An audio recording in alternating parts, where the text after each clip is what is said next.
Coming up today on the program, we're going to hear from Tim Stevens. We got high school basketball action coming up tonight.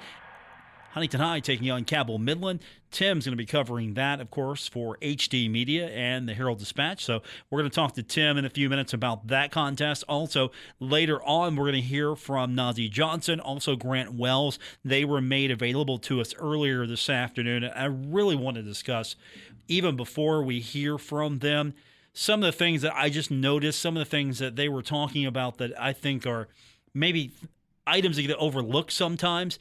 Just how they presented themselves today, you could tell there was a different influence on them. So I'm really excited to talk to you about them later on, get you their thoughts on what the process has been like. And of course, we're not going to get a chance to talk to them that much here in the next few months, so this was fun for us today.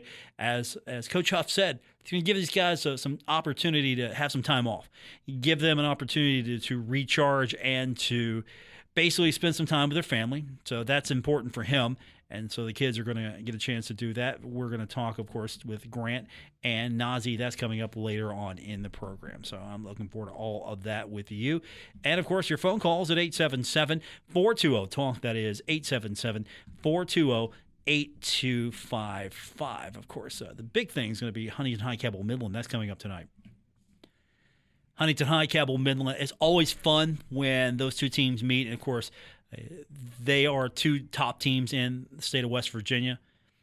So it should be a fun one tonight. They know each other. You can throw all the record book stuff out. That stuff doesn't even matter anymore. Records never matter when you get to this point, especially when it's Huntington High and Cabell Midland. So Tim's going to talk to us about that, so we'll have him with us in the next few minutes. And we got to get you updated on a few things going on across Marshall athletics. And I think we got to talk about tennis first, because tennis is in the Conference USA tournament. Well, tennis was in the Conference USA tournament. Unfortunately for the Thundering Herd, yesterday gets the sweep over Western Kentucky. So today, taking on FIU in the conference tournament, and unfortunately FIU with the sweep. So the Conference USA tournament comes to a conclusion for the Thundering Herd, getting to the next round, and so FIU advances to the semifinals.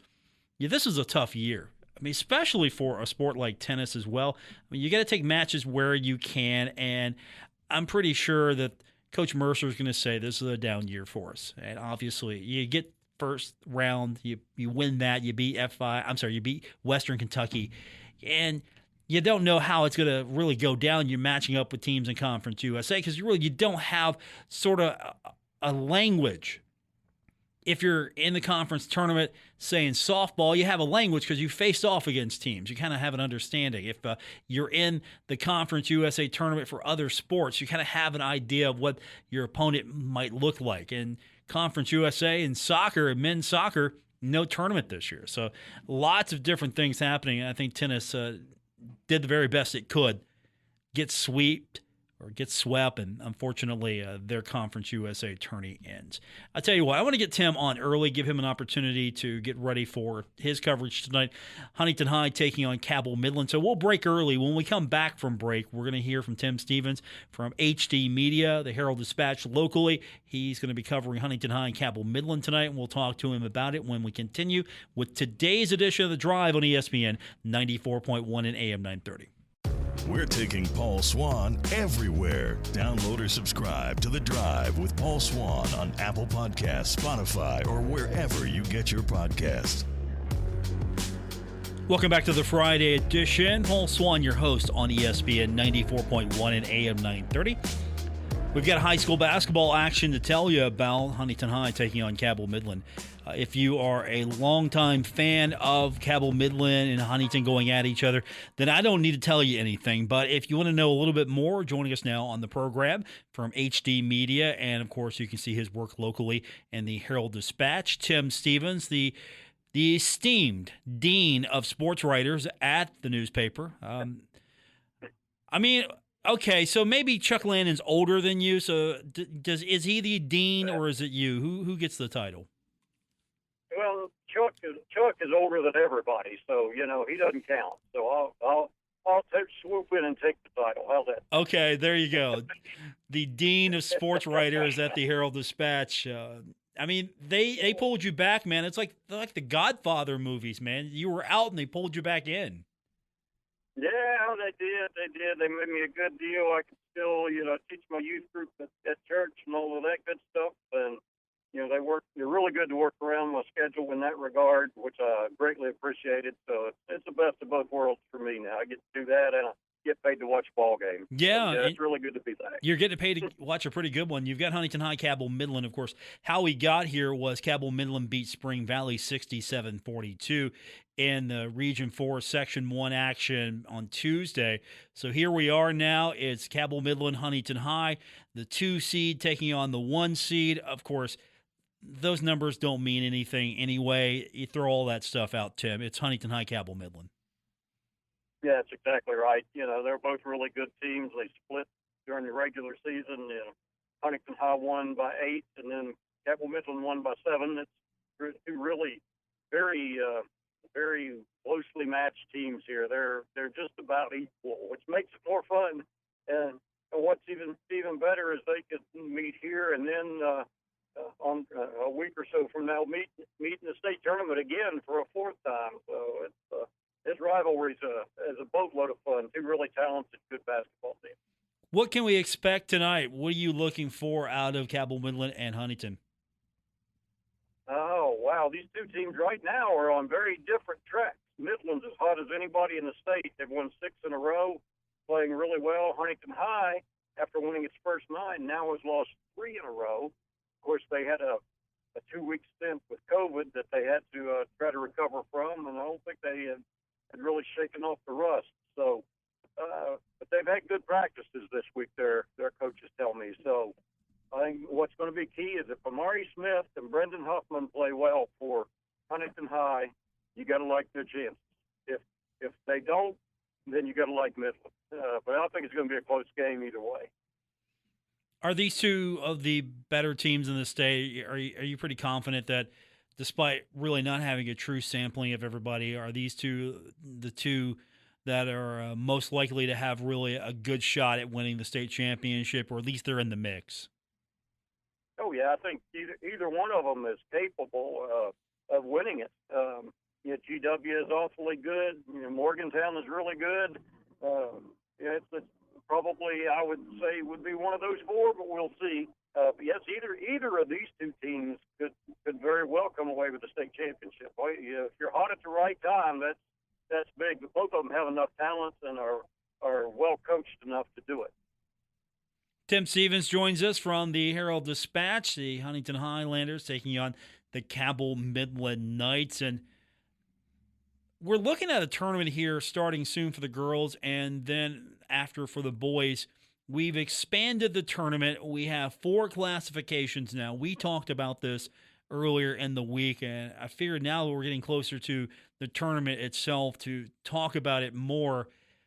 In one way, this has opened up the door for a lot more teams to get into the state tournament, but I still feel like we've kind of diluted it a little bit. Maybe not in Quad A, if that's what we're calling it, Class 4A or Quad A, but still, I don't think that 4A has been diluted because you just got really good teams going after each other.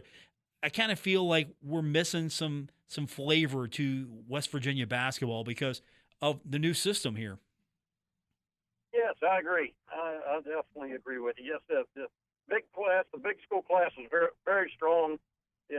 Like usual, the old AAAs or the big schools are now 4As or Quad A's, and that really hasn't changed that much. But the rest of the field is, not that there aren't some good teams in there, but did you really need another class when you don't have that many schools to begin with? If it was the St. Joe rule, like we talked about, to try to counterbalance St. Joe, then I guess it worked on the girls' side because the Irish aren't in the state tournament this year for the first time since 100 years. But it's really, I don't like it. It really is a watered down version. You look at it and okay, you're state champion in West Virginia, but big deal. It's kind of how other states kind of look at this, and that's kind of a shame.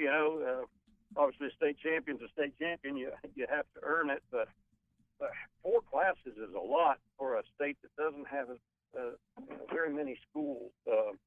Ohio has 4 times the number of schools as West Virginia, and the same amount of classes. Not that Ohio is, necessarily doing it right either, but I'm not a big fan of this system right now. Tim Stevens, our guest, the Highlanders taking on Cabell Midland, trying to advance to the state tournament in Quad A, 4A, where we now have an extended tournament, and I mean just more basketball action at the Charleston Civic Center Coliseum. More work for you, Tim, I'm sure.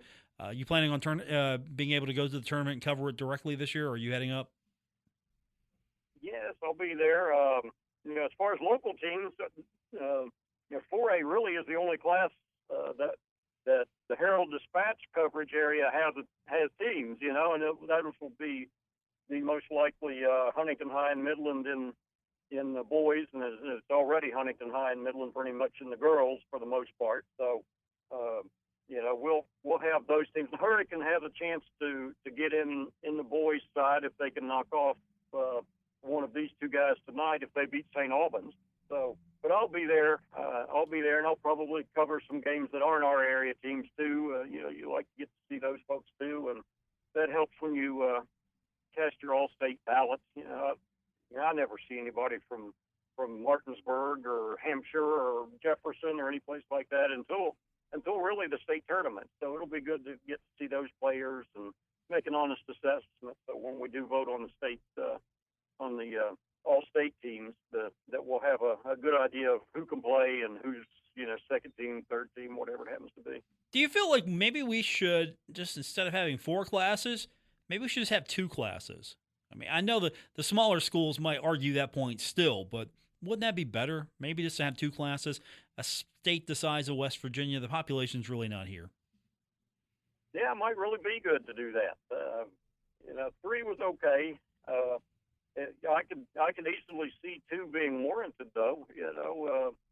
You're still going to have little tiny schools playing bigger schools, no matter how you do it.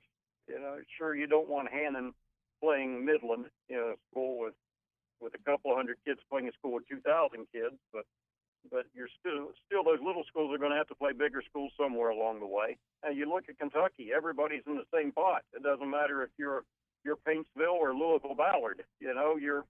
Everybody's together, and that works really well. And every now and then, a small school jumps up and wins the whole thing, which makes for a Hoosiers kind of plan, and that's always fun. Doesn't happen often, but 2 classes, that warrants looking at.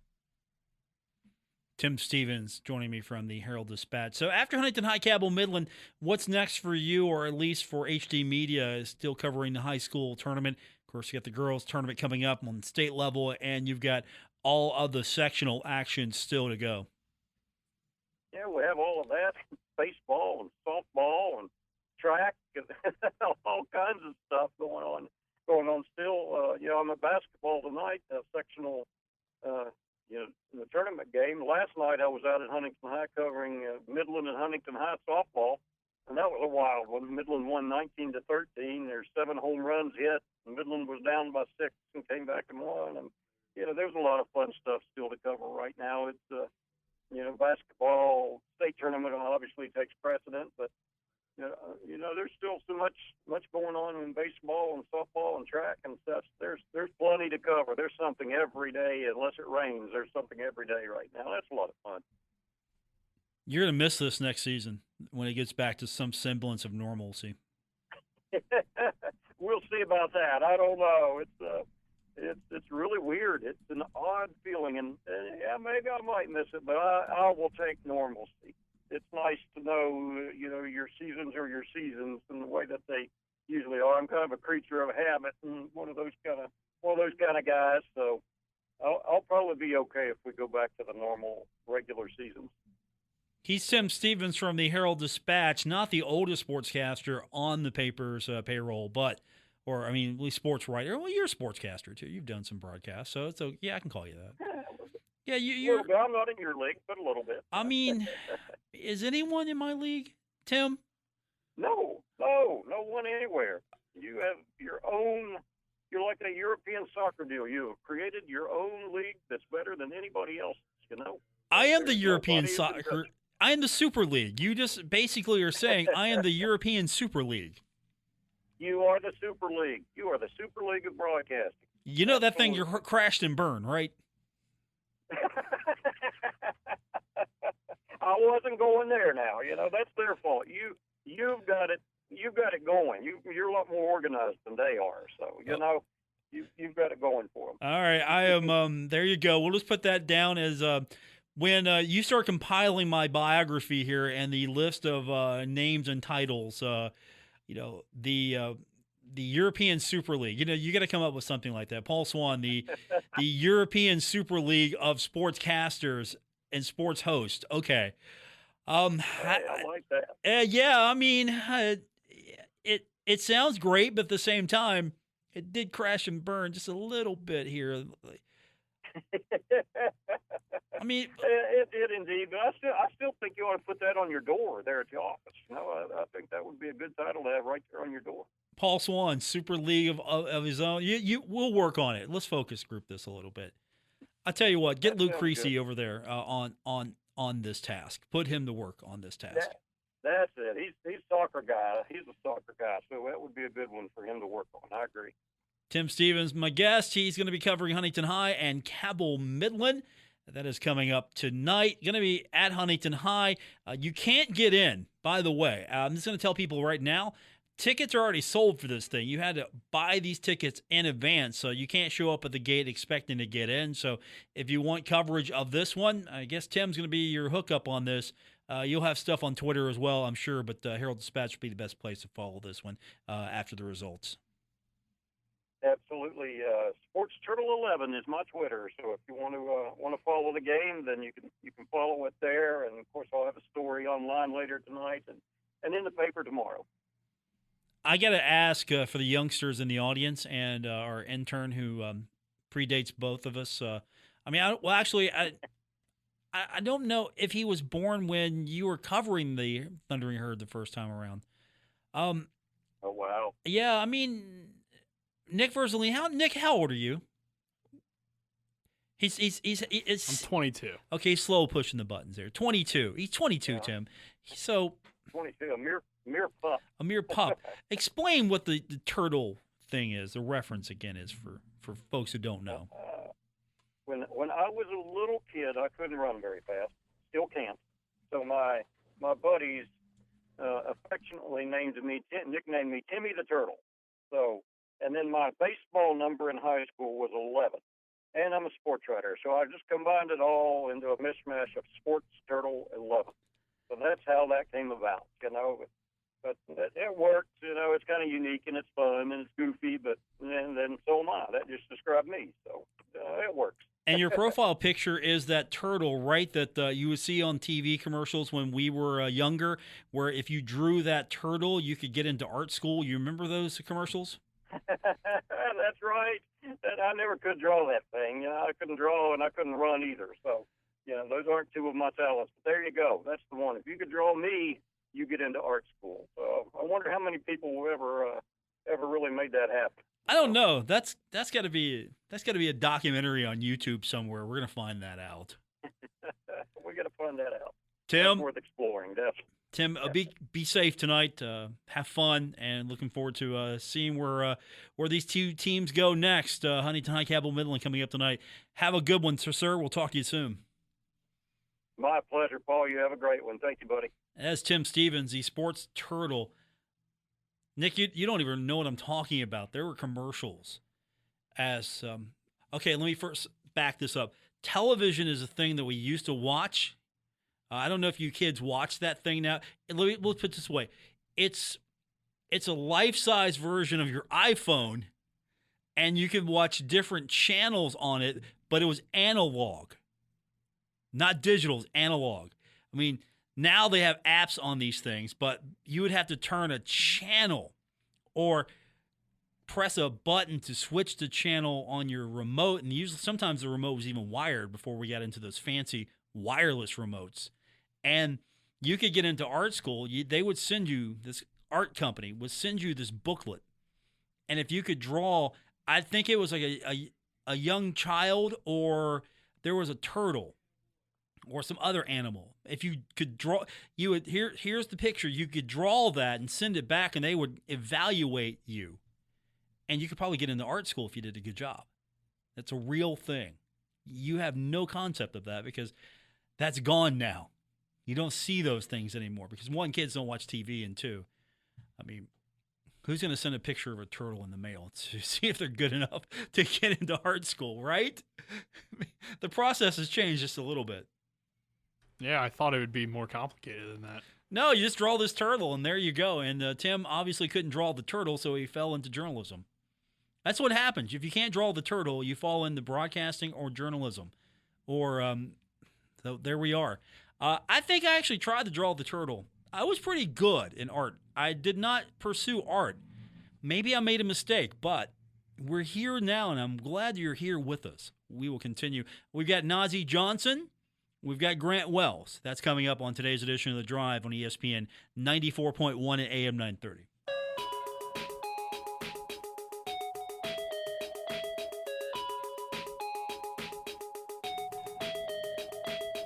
This is The Drive with Paul Swann on ESPN 94.1 FM and AM 930.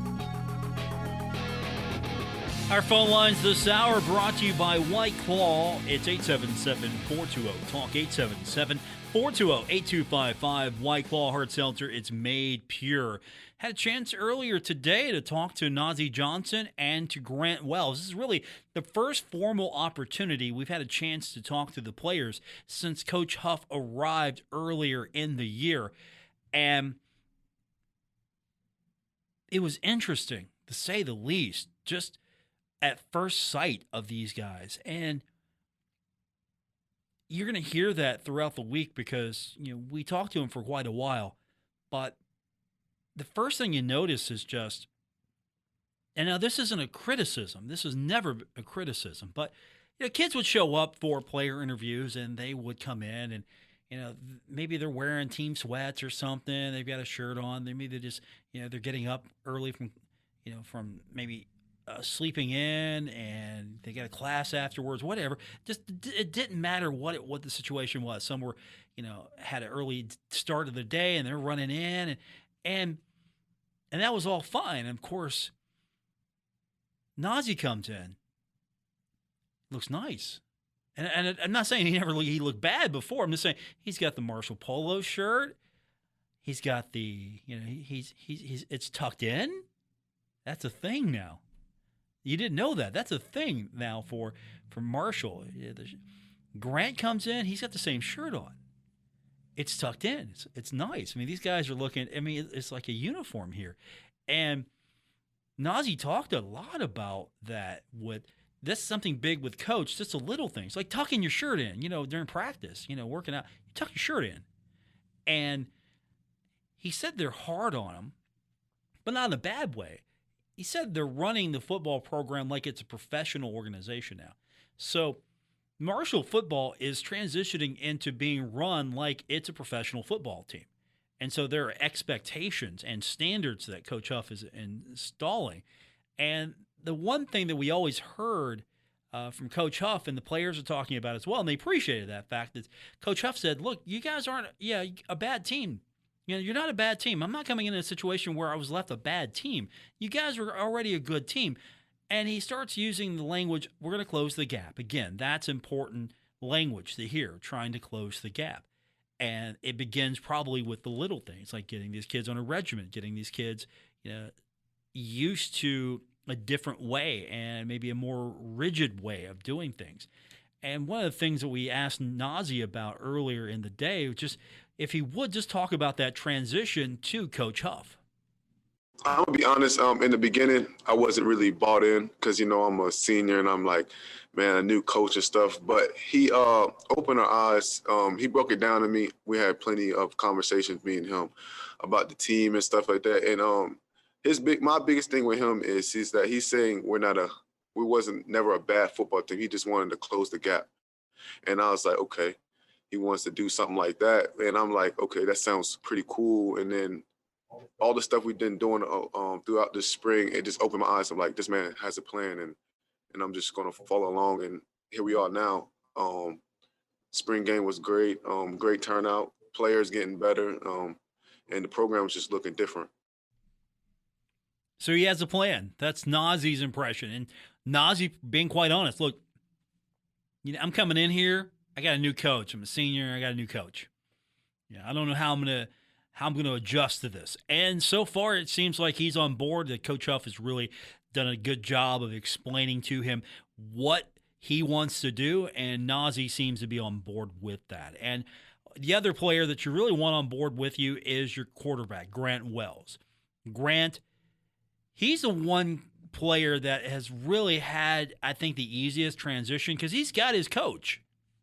Coach Cramsey's right there. He's got his coach. And that's important to him. Also, Grant, when we talked to him earlier today, talked about just that relationship that he is forming, he's building with Coach Huff. Speaking for more than myself, it's the first time a lot of these guys, or if all of these guys have had a new head coach.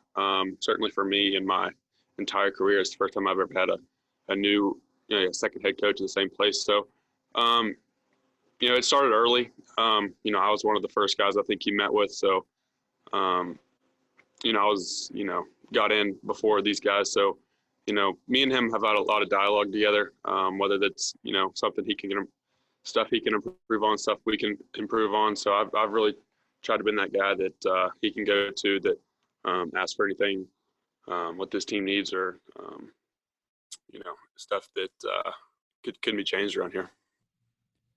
So Grant knows he's the quarterback. He's a leader. So that's his attitude on this.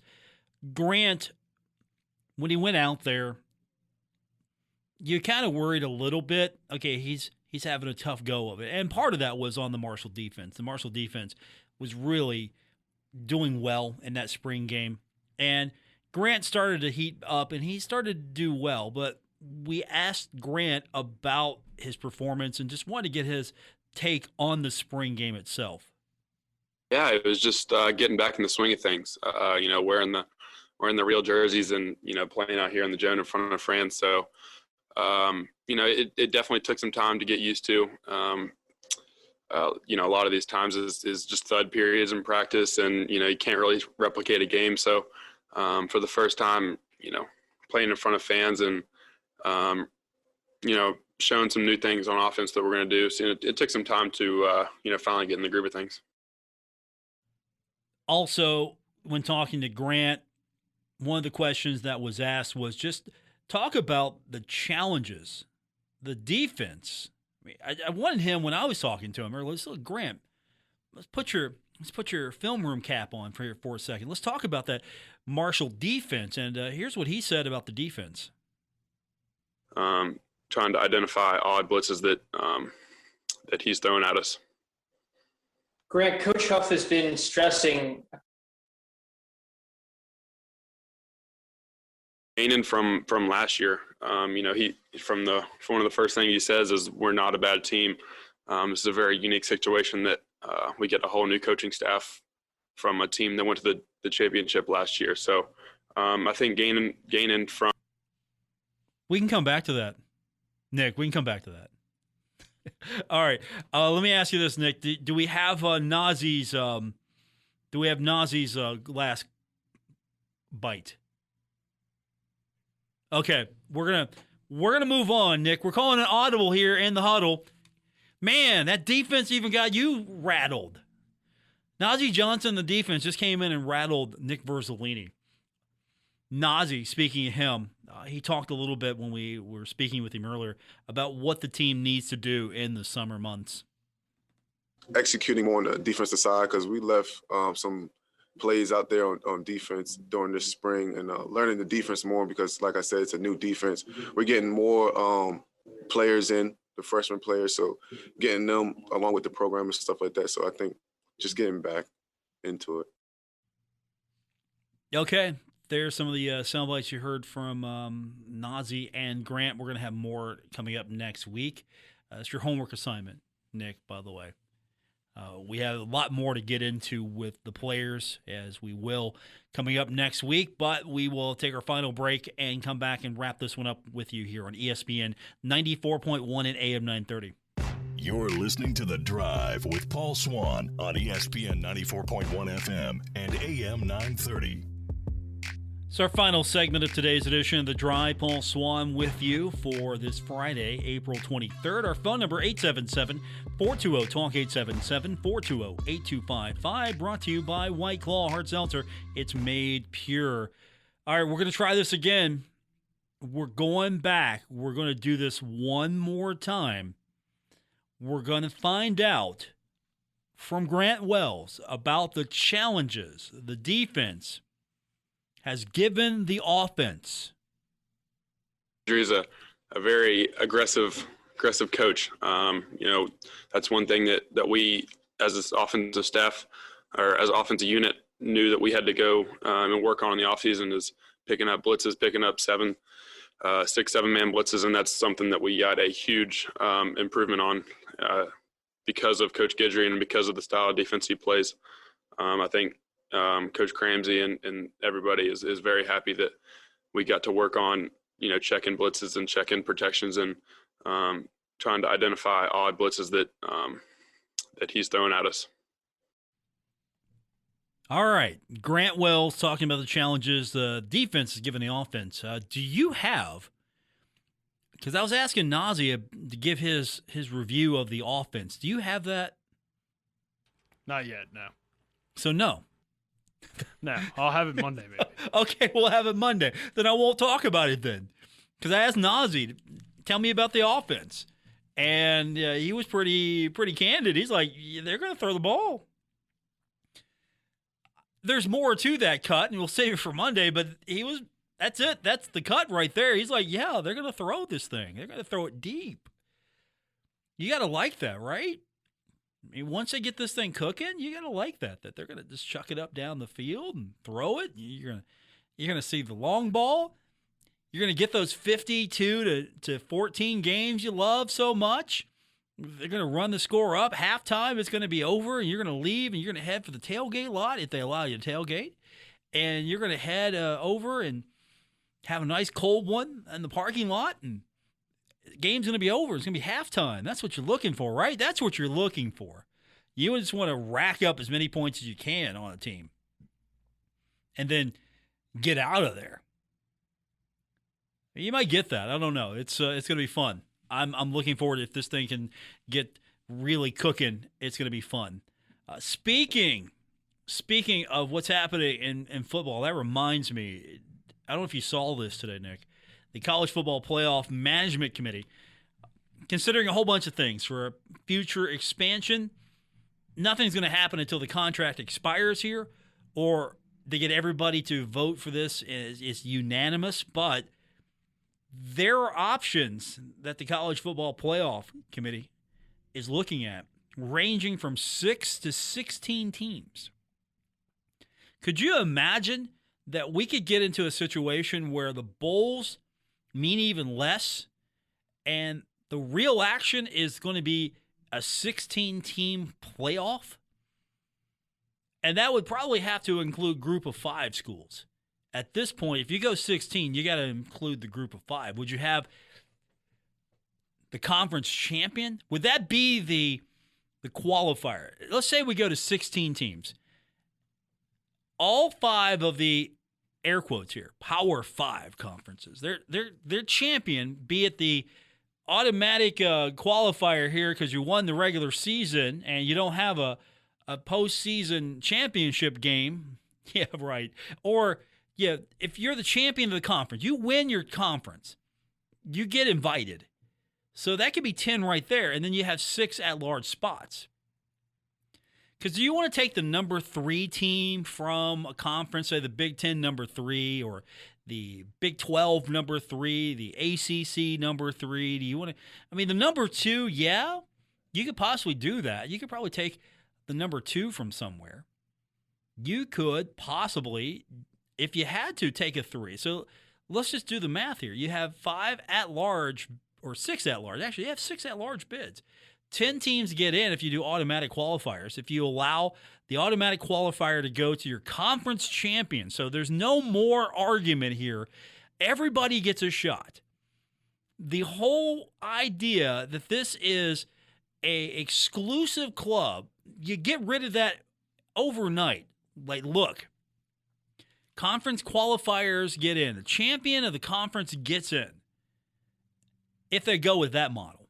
Now, they could have something else in mind, but let's say conference champion gets in, and then we got 6 at-larges because maybe, just maybe, the way things stacked up, Alabama didn't get to go into the SEC championship game, but they're probably maybe second best team in the country, so you can't leave them out. And maybe Ohio State didn't get into the Big Ten championship, and they're probably maybe the 4th best team in the country. Who knows? You can't leave them out.